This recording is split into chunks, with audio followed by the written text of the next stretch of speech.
Hey folks, and welcome to the Daily Ratings Weekly Movie News Podcast. This week's news brought to you by... I couldn't come up with anything this week, so let's just start off with some director's news here first. How about that? So Ben Stiller looks to be set for directing a Twilight Zone movie. Stiller has been a fan of the original series and also said it influenced him on making the hit Apple show Severance. The film has been circling a remake for the past 15 years, with a whole host of people attached to it at some point, but now apparently Ben Stiller has been quietly working on the story for the past 6 months already, so it seems to be happening this time. Leonardo DiCaprio's studio, Appian Way, and Warner Brothers will be producing the film, and Stiller says that instead of multiple short stories like the show, the film will focus on one main storyline. The Australian director brothers, Danny and Michael Philippou, have already teased their next film. So we just covered their newest film, Bring Her Back, on last week's podcast, and Vincent Daly liked it. He also really appreciated their first film, Talk to Me, from a couple years ago. And the Philippou brothers are not slowing down, and in fact have been working on this project in between those two films. So they plan to release their next project next year, and it's going to be a documentary on deathmatch wrestling. Apparently, the two brothers even trained a bit and got into the ring themselves for the doc. They said that a lot of what they did was illegal in most states, and that the way they filmed it was never done before. It's an extreme performance art with glass, barbed wire, and thumbtacks, they said. The brothers are also working on a sequel to Talk to Me with A24, but this documentary has taken the front seat as they edit the film this year, and we'll have updates with the release dates when they're announced. Director Luca Guadagnino has his next project picked out. Artificial will be shooting this summer over at Amazon MGM. So Luca is making a comedy drama about artificial intelligence, and it's loosely based on the OpenAI Sam Altman story of recent years. The cast is rumored to be Yura Borisov. He's the young Russian gangster in the movie Anora. Then we have Monica Barbaro and Andrew Garfield attached to the project. Luca will be directing but not writing like he has in the past. The writer is Sam Rich, who writes for SNL.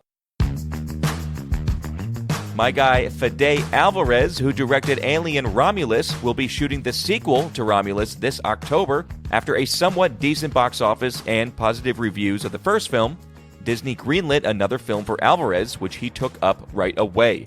Ridley Scott has come out and said he is done making films for the franchise. He said that he's done enough for it and that it had deadened after Alien 4, which is kind of a dig on himself since he made Alien movies after 4. But anyway, Ridley did also say that he wants to see Alien continue further, so he's kind of shitting on it yet cheering it on at the same time, but that's for Ridley. But if Fede wishes to take the reins for a bit, I'm cool. He brings a new energy to the Alien franchise, and with the love of practical effects and a great rising star in Kaylee Spaney, I say keep it going. The movie will likely come out in the second half of 2026. Now, some actors news here. So we have Ryan Coogler has confirmed that Denzel Washington will be starring in and making his first appearance in a Marvel movie. Coogler has written a character specifically for Denzel in the upcoming Black Panther 3 film.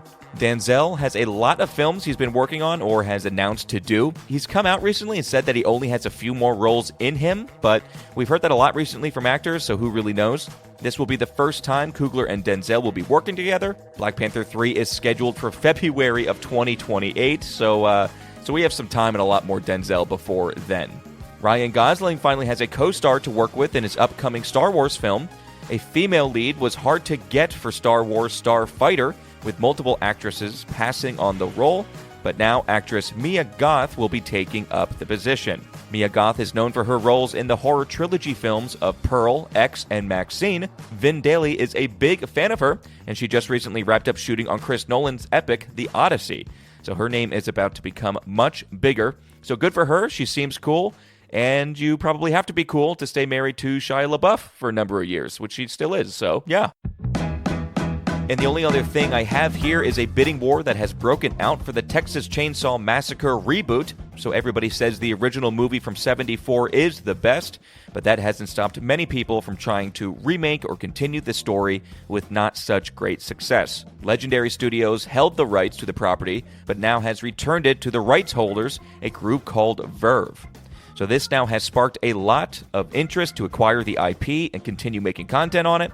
J.T. Molnar, the director who made a Tom Daly-winning film, Strange Darling, last year, he's been pitching A24 to do a TV show with it.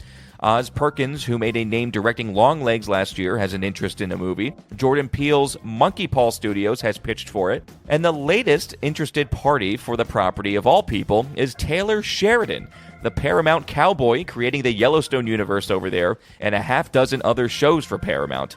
He has apparently made a play for it as well. It's very interesting. So some big names in there. I feel like things will move fast once when the holding company Verve picks a partner in the near future.